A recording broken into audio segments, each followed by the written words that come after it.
丧尸危机爆发2年，人类被变异丧尸抓走，关进了养育园。除了没有自由，里面要什么有什么。同事表示不用工作，还管吃管住，简直是梦想生活。不久后，同事被带走。再见他时，他变成了一滩肉泥，上面长满了眼睛和嘴巴。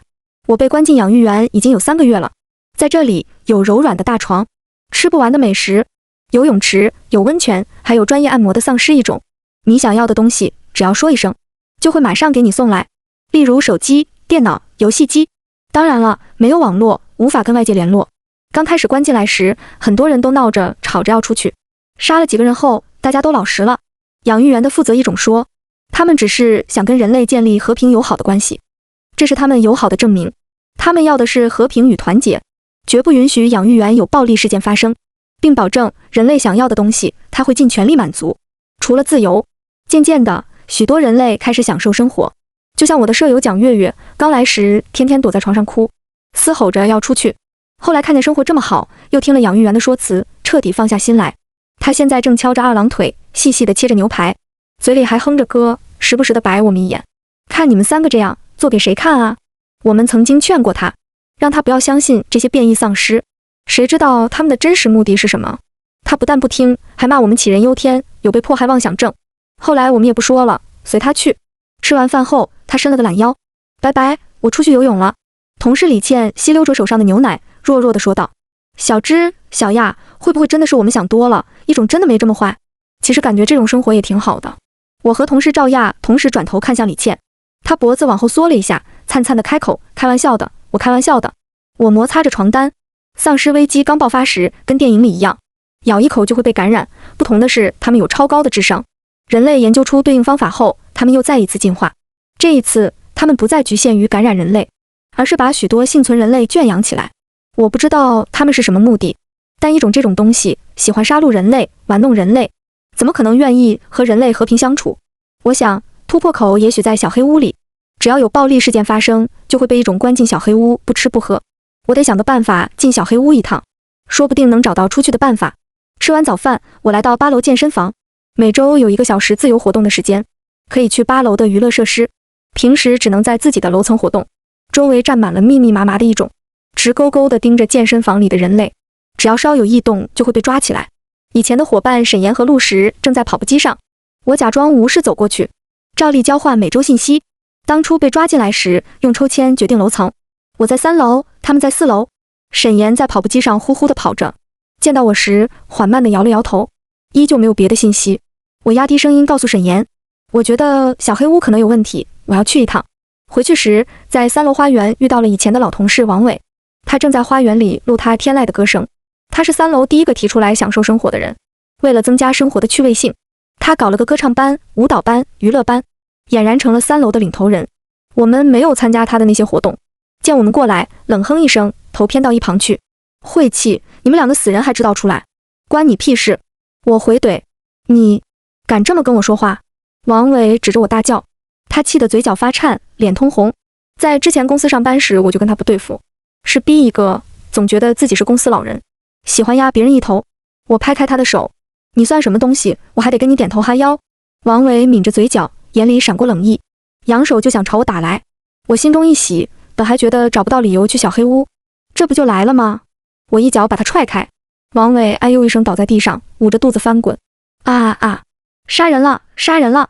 看守的一种迅速赶来，伸着长长的触手挡在我们中间。王伟捂着肚子痛苦翻滚。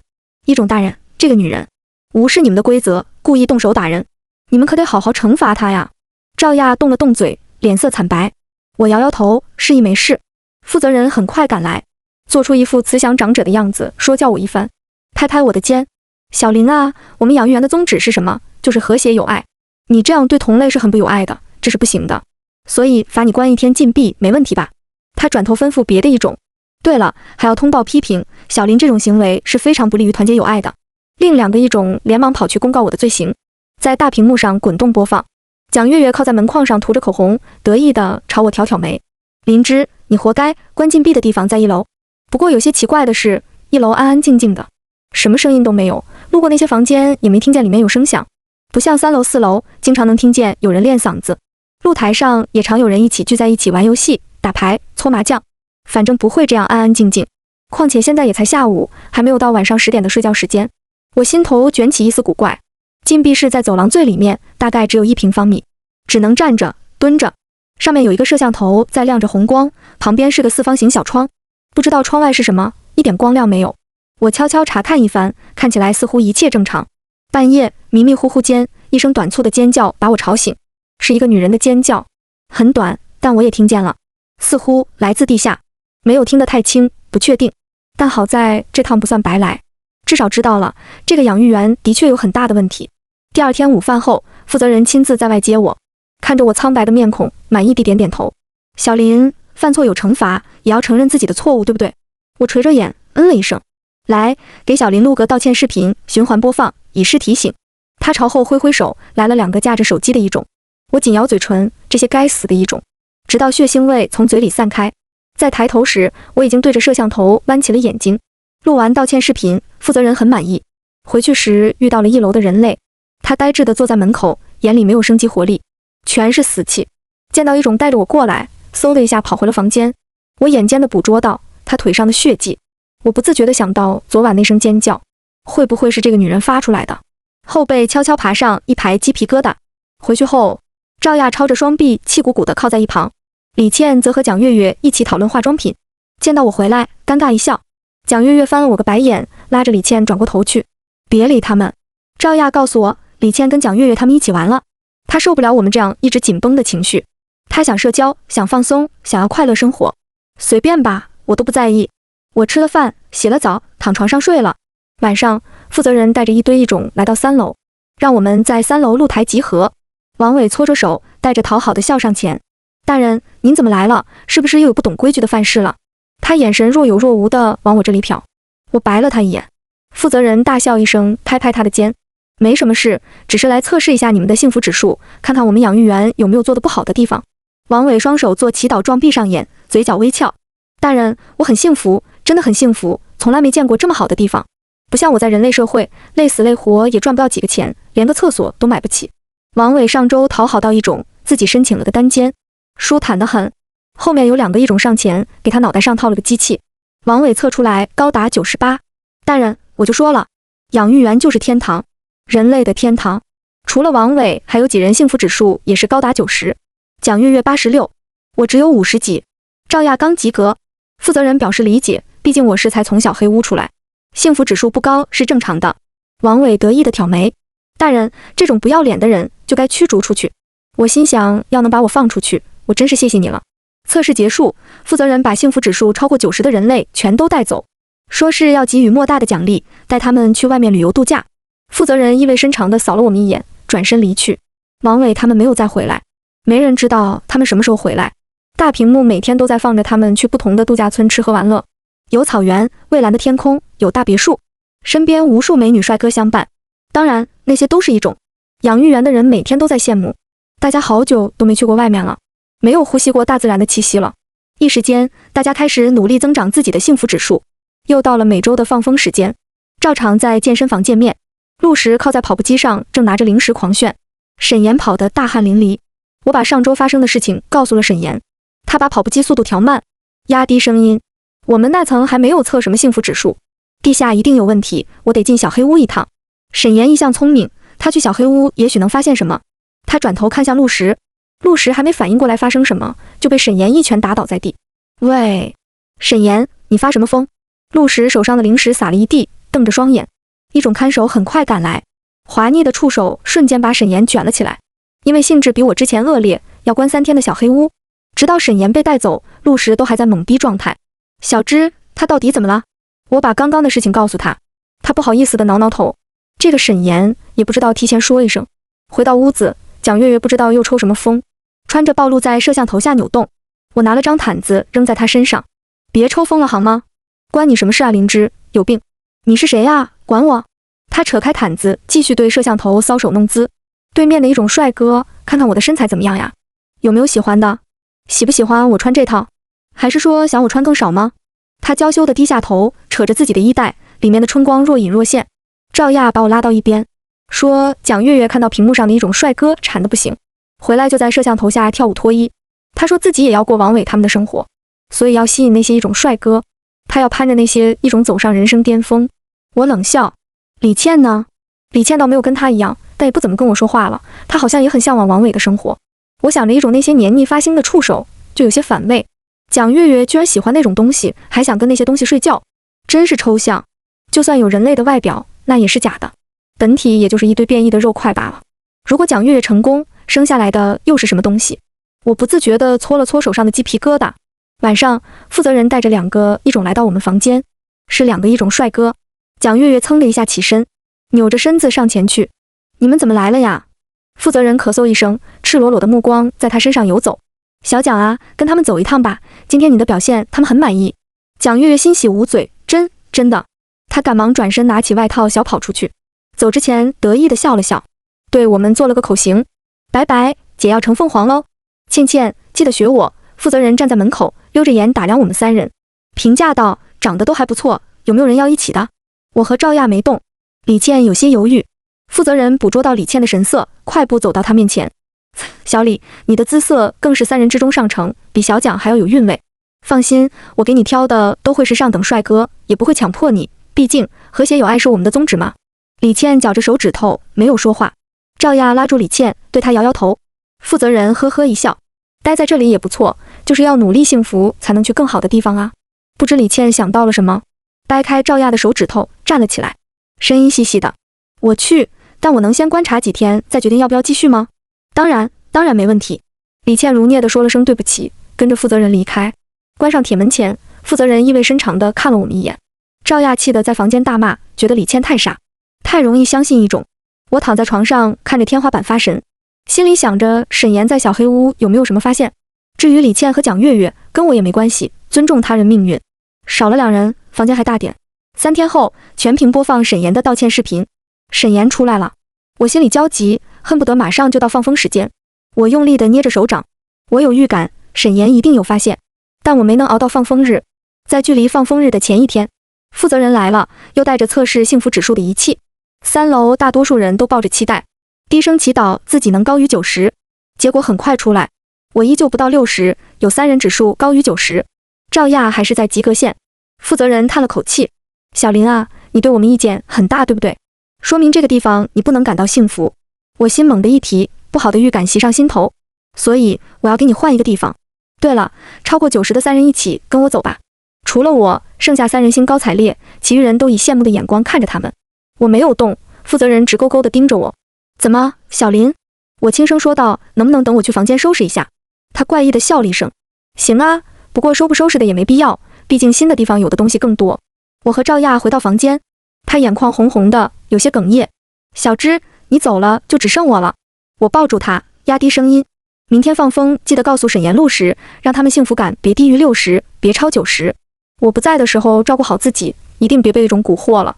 我随便拿了2件衣服出了门，本来我也没什么要收的，只是嘱咐赵亚几句。负责人似乎很开心，嘴里不断哼着歌。有人问他在开心什么，他嘻嘻一笑，没什么，想到开心的事了而已。越往下走，他们越觉得有些不对劲。一种大人，我们这是去哪里呀？不是去大别墅度假吗？还有灵芝，他应该没资格去吧，幸福指数才50多哎。意料之中，负责人并没有回答他们。我攥紧手掌，心脏狂跳。跟我想的一样，我们被带到了地下。我没想到这栋楼的地下居然还有如此巨大的空间，一眼望不到头，灯火通明。走出铁门的一刹那，听见了里面此起彼伏的尖叫，刺得人耳膜生疼。另外3人害怕了，哆嗦着。一种大人，这是什么地方？我们不是应该去度假吗？负责人转身，张开手臂，闭上眼。这就是你们度假的地方？那3人放声尖叫，转身就想跑。一种用触手死死地捆住他们，嘿嘿地笑着。恐惧，好美味的恐惧。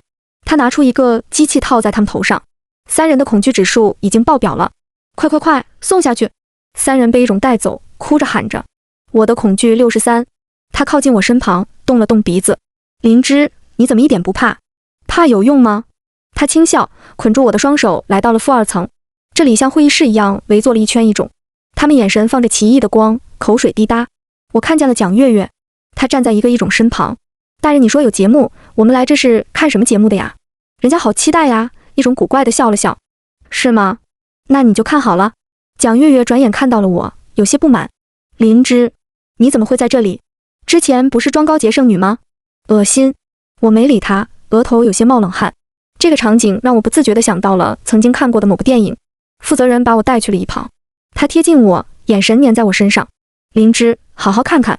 那3人被捆成了个粽子带了上来，有一个被吓尿了，黄色液体流了一地。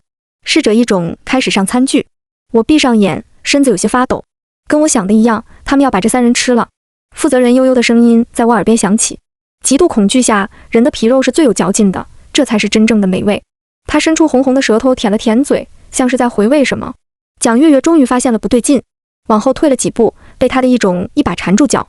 他眼里盛满了泪水，身子抖得不成样子，嘴唇哆嗦了几下，但怕的什么都说不出来。他面前的人类已经被绑在案板上肢解了，几人尖锐的吼叫像是一只大手紧紧捏在我的心脏上，让我觉得无法呼吸。我闭上眼，不愿再看，但那该死的一种并不打算放过我，用触手撑开我的眼睛，逼着我看。蒋月月的一种用叉子插了一块肉递给他吃。蒋月月捂着嘴拼命地摇头，但因为被缠住，也只能站在原地。一种脸色立马沉了下去。我叫你吃。不，我不要。蒋月月声音哽咽，一种噌的一下缠住蒋月月的脖子，她的脸憋得通红，双脚在空中不停扑腾。你不吃，那就跟他们一样吧。砰的一声，蒋月月被重重扔在了案板上。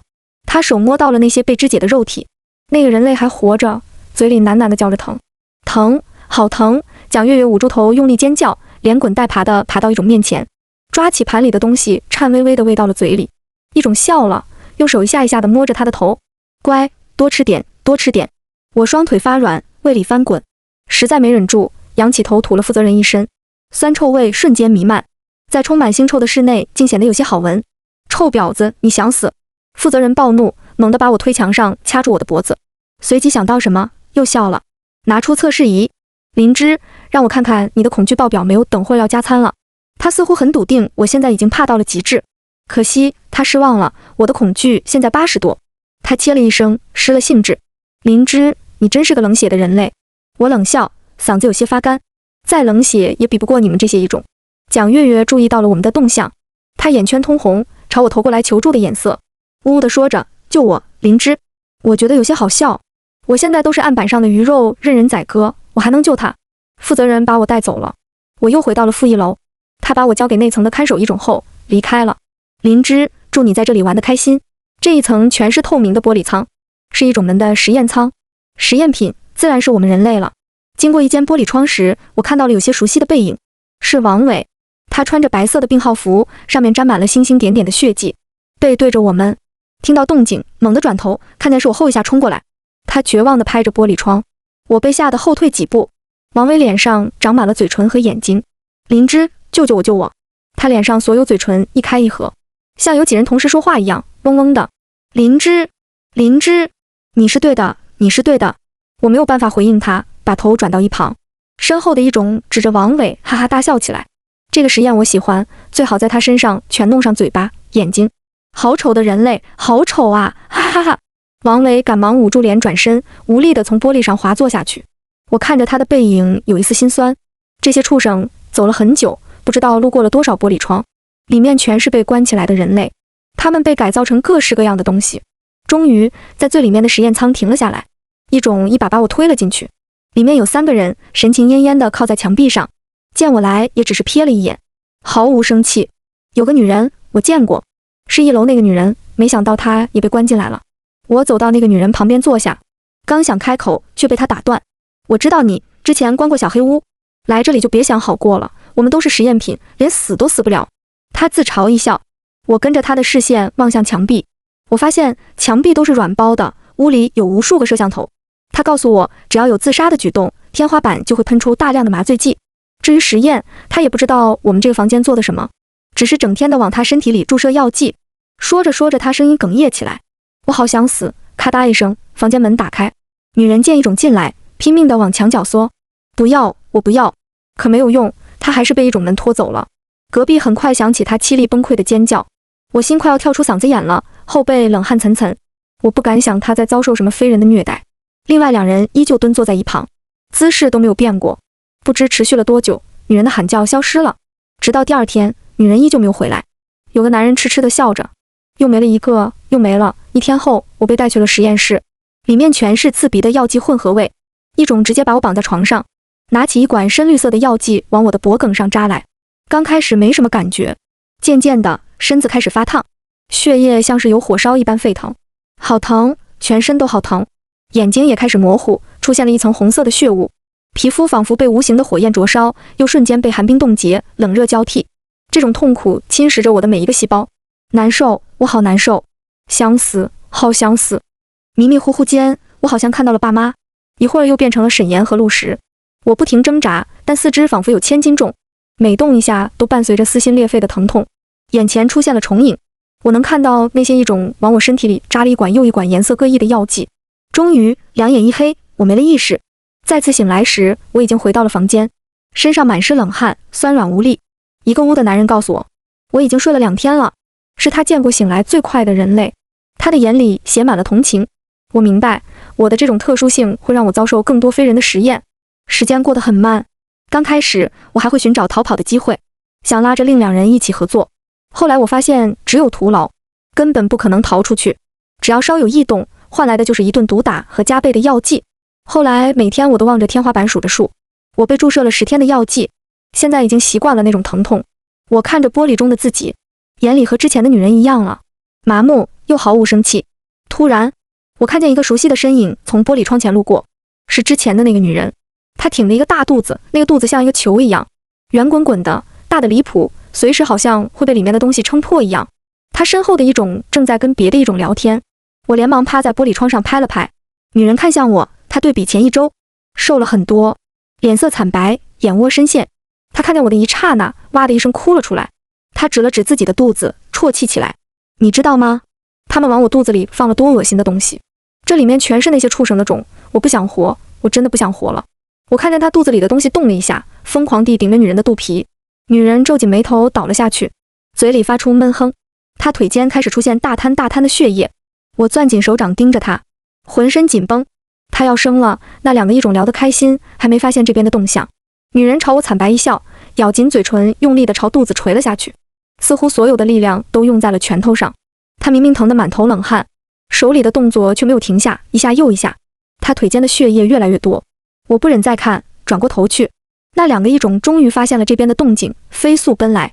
她看着我，决绝地说道：“我要让这里面的畜生跟我一起死。”女人死了，安安静静地躺在地上，嘴角带着一抹安稳的笑。我心里有些泛酸。她的肚子似乎也没了动静，里面的畜生应该也死了。一种过来踹了她2脚。妈的，这个该死的女人！他们伸出触手看了她女人的肚子，笑了。还好，里面的小东西没事。似乎回应他们一样，女人的肚子开始疯狂地蠕动起来，几根肉条咬破女人的肚皮钻了出来。我胃里一阵翻涌，趴在一旁干呕，恶心，恶心死了。女人的尸体被那些肉条啃食干净，连骨头都不剩。短短时间，那些小畜生竟长大了2圈。肉条被一种带走，地上只剩一滩血迹，证明刚刚的一切都是真的。屋里那个男人有气无力地开口，声音里带着痛苦。那天他被带走没回来，我以为他死在了实验台上，没想到他不如死在上面。我低头用力扯着衣角，心脏发颤。我的结局会和这个女人一样吗？我不愿意，我不要我的肚子里有这么恶心的东西存在，我一定要逃出去。不仅如此，我还要杀了这些该死的畜生。过了2天，屋里的另一个男人皮肤开始发青、发蓝。他说一种开发了新的药剂。我好像要死了，真的。他嘴角带着笑，眼里也有了光。我能感觉到我身体的变化，我也许没几次就能死在台上了。我来这10天，第一次见他有这么多话，有这么多表情。他拉着我们开心地转圈。我可以死了，终于可以死了。他的声音压得很低，但我和另一人都能感觉到他的开心。我们也由衷地为他高兴。他很快能脱离这个地狱了。他连续几天都被一种人拖出去做实验，他的身体的颜色越来越重，后面甚至话都说不出来了，但还是给我们兴奋地展示他皮肤的变化。轻轻一拨，皮就掉了下来，连血管都是青色的，但一点血都不流了，整个皮肤干巴巴的，好像已经没了血液。虽然说不出话，我们也能看出他手舞足蹈的意思。我要死了，我真的要死了，我解脱了。当晚他又被带走了，再也没有回来。我露出笑容，他终于解脱了。我又想到了沈岩和陆石，我来这半个月了，他们还活得好吗？赵亚呢？他还保持着幸福指数不超标吗？好想他们。我知道一种一定不会这么轻易的就放过他们。但他们能在上面多久就多久吧，说不定能坚持到政府营救。至于我，再想想办法。这间实验室只剩下了我和那个男人。奇怪的是，一种并没有把那新型药剂用在我们身上。又过了3天，我依旧坐在玻璃窗边发呆。忽然，我看到了前方有个什么东西，屋里的男人也看见了，疯了一样的冲到玻璃前。我浑身止不住的颤抖，摸了摸脸，一片湿润。前方的一种牵着一个全身青色的东西，像狗一样站在地上，已经看不出原本的样子了，只能看出是个生物，头上没有五官，只有稀稀拉拉的黑色头发，呜呜的叫着。只是那青色，我一眼就认出来，跟那个男人一模一样。一种似乎故意要给我们这些实验品炫耀。他拿出一个血淋淋的肉块，那青色生物在他脚边转了几圈，乖巧地蹲下。乖，小乖，来奖励你的。他扔出肉块，青色生物一跃，肚子上张开大口吞了进去。我跌倒在地，如果刚刚还不能确定，现在能确定了。那个男人嘴里缺了3颗牙，而这个青色的生物也缺了3颗。啊啊啊！尖叫在我耳边响起。屋里这个男人拼命地扯着头发，脸上时哭时笑。没救了，嘿嘿，都死了。青色的狗，青色的人。我尝试去拉他，他的力气大得吓人，把我掀翻在地。他疯了，他的精神在看到这一幕后彻底崩溃了。他癫狂地在屋里转圈，放声高歌。一种出现后，他眼里闪过一丝决绝，朝一种猛扑上去。最后男人鼻青脸肿地被带出去，一种恶意地笑着，扔在了青色生物面前。小乖，来给你的奖励。我背过身，不愿再看，把头死死埋在膝盖里。现在只剩我一个人了，我的精神似乎也开始出了问题，总是出现幻觉，出现幻听。每一次我都把自己手臂咬得鲜血淋漓来保持理智。那天我终于有了新的发现，在做实验时，我无意中听见了一种人讨论那新型药剂。他们说能扛下来的人会被带走，但至今为止实验的人全部都变成了青皮怪物，所以药剂先暂停了。我捏住手掌，指甲嵌进肉里。虽然带去哪里我不知道，但我必须出去才有机会。我一定要出去，我必须赌一把。再一次被一种带进实验室时，我对他们破口大骂，用毕生脏话对他们输出。如我所料，一种很快破防，其中一种伸出触手就想把我杀掉，被另一个拦下来了。他就想死，你没看出来吗？他冷笑，怎么能这么便宜他了？他走向柜子旁，拿出了一管试剂，散发着诡异的黑气，整个室内似乎都凉了几度。我打了个寒战，这就是新型药剂。灵芝，来，这是我们的新品，感受感受。上次的青皮怪物你见过吧？嘻嘻，那就是你的下场。我闭上眼，任由试剂刺入我的脖子，身子还是止不住的颤抖。一定要抗过去，一定！就算没有扛住，变成了青皮怪物，那我第一个咬死的就是他们。脑袋开始发昏，很快我就晕了过去。再次醒来时，鼻尖没有了那刺激的药味。我被带到了一个会议室样的地方，我看了看我的手臂，没有发青，也没有发蓝，还是熟悉的原色。我悄悄松了口气，我赌成功了。这间屋子好像没有人。我伸了伸手臂，身体轻盈的可怕，全身似乎充满了力量。这就是那药剂的效果。醒了！突如其来的声音吓了我一跳，我这才看见黑暗中坐了一个男人，光影在他脸上明明灭灭。他自顾自地说起来：“感受到你身体的变化了吧？恭喜你，成功活下来。又是个该死的异种。”我低着头没有回话。他起身走到桌前，灭了手上的烟头。想不想逃出去？我猛地抬头，死死盯着他。他失笑：“别这么看着我，放心，这里没有摄像头和监控。”为什么？没有为什么，我讨厌那些实验，想必你也承受不住了吧。他转身从柜子里拿出酒瓶，倒了一杯在手中摇晃。透过酒杯，我跟他琥珀色的眼睛对视。我凭什么相信你？他耸耸肩。你有选择吗？当然，你有，你可以选择回到地下实验室。我抿着嘴，没有说话。为什么是我？他端起高脚杯，一饮而尽。很简单，你是第一个没对试剂产生排斥反应的人，你有资格站在我身边。沉吟片刻，我回答：好。我隐隐感觉他是我能抓住的一块浮木。他说的对，我没有选择，只有这条路。男人叫裴安，是一种的高管，第一批成功进化的一种。他要我和他合作，炸毁地下实验室。他说自己受够了那些实验，现在弄得越来越恶心。黑色药剂是他这边研发的，目的就是为了寻求能跟他合作的人类。他不能亲自做这件事，毕竟他是一种，不能背叛同类。我问他实验室炸毁，里面的人类他打算怎么处置？他站在窗前笑了下：你要想就走也行啊，但我想里面的人大多都不想活了吧。除了你，里面还有不是怪物的人类吗？我背过身，死死捏住泛白的指尖。炸毁实验室那天，我会把里面的一种全部杀光。裴安为了表达他的诚意，表示可以让我去见沈岩他们。负责人见到裴安，毕恭毕敬：“裴大人，什么风把您吹来了？”“哎呦，这不是小芝吗？看看，多久没见了，人都漂亮多了。”裴安冷冷地瞥他一眼：“小芝是你叫的？”负责人连忙扇了自己几耳光：“林大人，是我嘴贱，带着我们去了接待室，可我还是来迟了一步。3人都已经被带去了实验室。原来是因为实验室那边的高层不满意之前的实验品，于是让负责人又带了一批人类过去，其中就有赵亚、沈岩和陆石。”裴安拍拍我的肩，安慰道：“在实验室里，我帮不了你了，救出他们的办法只有炸毁实验室。不过我能想办法让他们少做点试验，争取点时间。”我望向裴安琥珀色的眼睛，真诚道谢：“谢谢你。”我在心里祈祷：“你们一定要坚持住，一定！”黑色药剂激活了我全身的潜力，在裴安的训练下，我现在有惊人的速度和愈合力。裴安经常拿这件事笑我，说我现在这样跟一种有什么区别？我回他：“我有人性，也有人的意识，我还是灵芝。”在裴安身边半个月后，终于等来了机会。明晚，一种高层们有一场聚会，所以会抽调大部分一种去安保。实验室的看守一种大大减少，是个很好的机会。裴安作为高层，自然也要去参加聚会，正好给了他不在场证明。裴安很满意这次机会。我看着窗外有些发呆，身后传来他的轻笑：“灵芝，你怕吗？如果害怕，可以再等等，毕竟你才训练半个月。”我打断他的话：“不了，就明天，我等不了了。”我等不了，他们3人更等不了。裴安说：“到时候会有人黑掉里面的监控，但时间只有半小时，一定要快。”裴安给了我一张伪装面具，戴上它，没有人能认出是你，你能全身而退。我随意嗯了一声，收进包里。认不认出我很重要吗？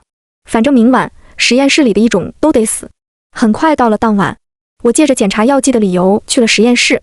我又见到了王伟，他已经变成了一个怪物，身体成了一滩肉泥，上面全是眼睛和嘴巴。让我死，让我死！他嘴里发出沙哑的喊叫，旁边的一种冷笑。这个眼球怪还挺坚强，这么久了还有人的思维呢。再坚持9点吧，哈哈哈，看看最后会变成什么丑东西。王伟听见这话，把身子蜷成一块，缩在角落。我也见到了沈岩和陆石，他们分别被关在不同的实验室。我松了口气，陆石还很有精力，趴在玻璃上大骂一种。沈岩则安静地坐在里面，手臂上是密密麻麻的针孔。看到我时，瞳孔放大了一瞬，他认出我了。赵亚在另一个实验舱，他躺在地上，口吐鲜血。我问旁边的一种，这是在做什么？一种捂着嘴笑了一下。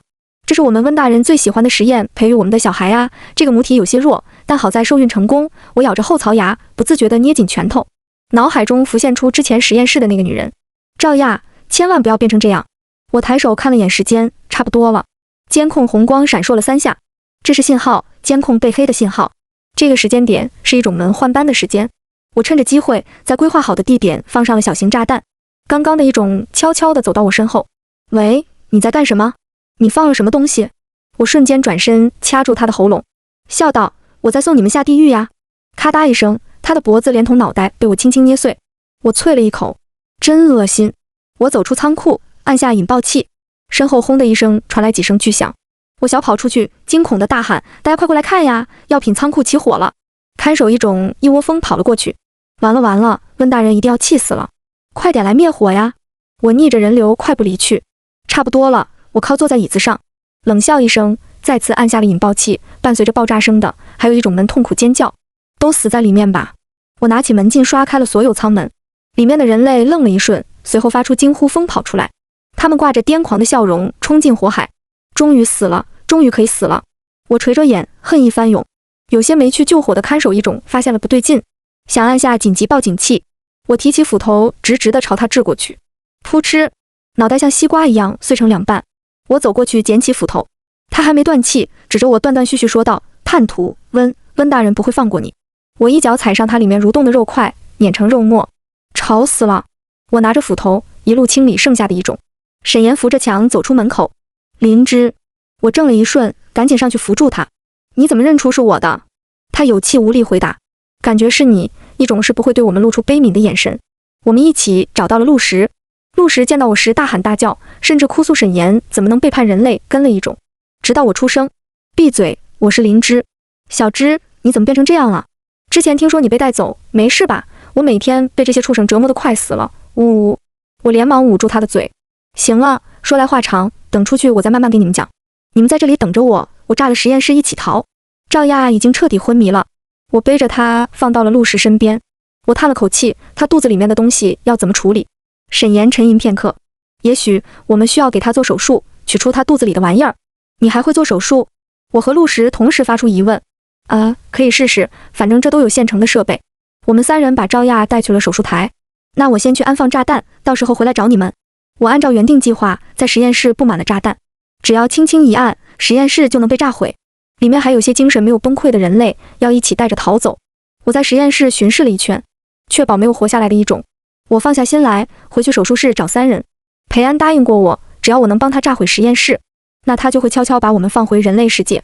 走着走着，我发现有些不对劲。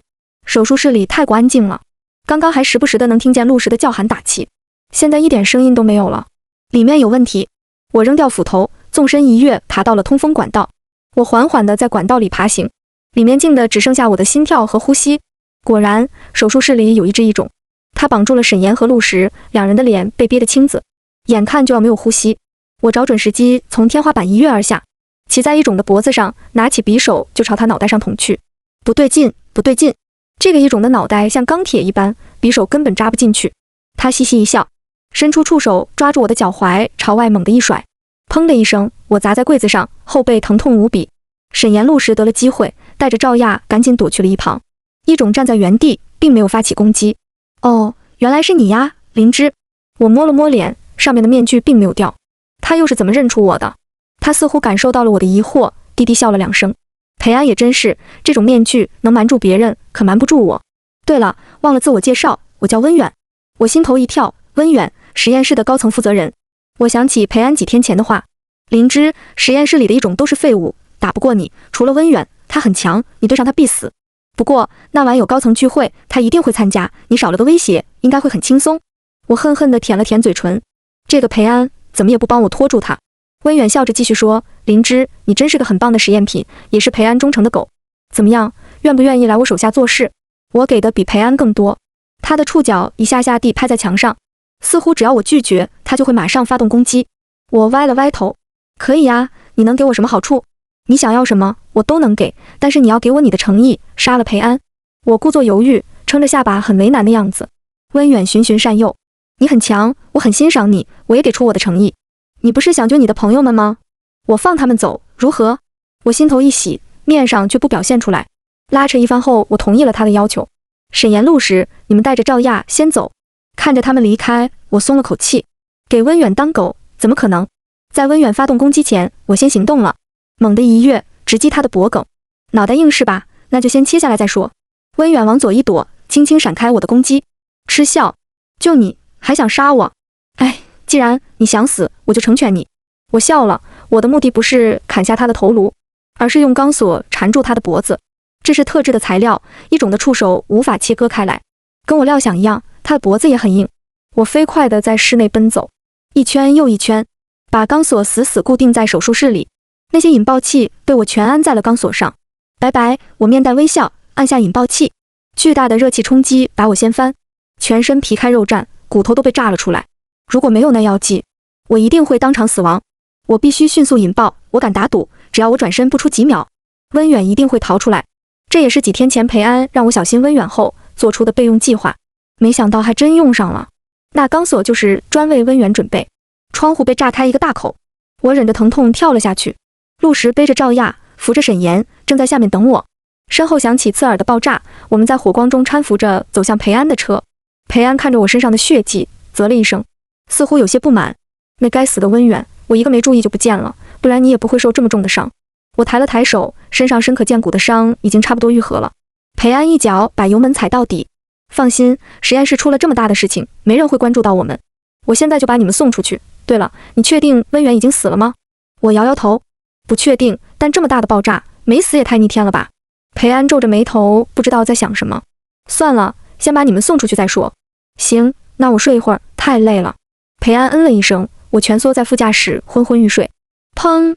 一声耳边传来震耳欲聋的巨响，紧接着一股强大的力量从车身侧方袭来，车子瞬间被撞飞，伴随着刺耳的金属扭曲声，车子又重重地摔落在地。疼，全身都是火辣辣的疼。周围一切开始变得有些模糊，我努力朝前方看去，一辆黑色越野静静停在路中央，上面下来了几个人类。是人类呀！我松了口气，我推了推裴安，让他快走，随后放心晕了过去。是人类就好，得救了。在失去意识的前一秒，我看见那辆车上似乎有个熟悉的身影，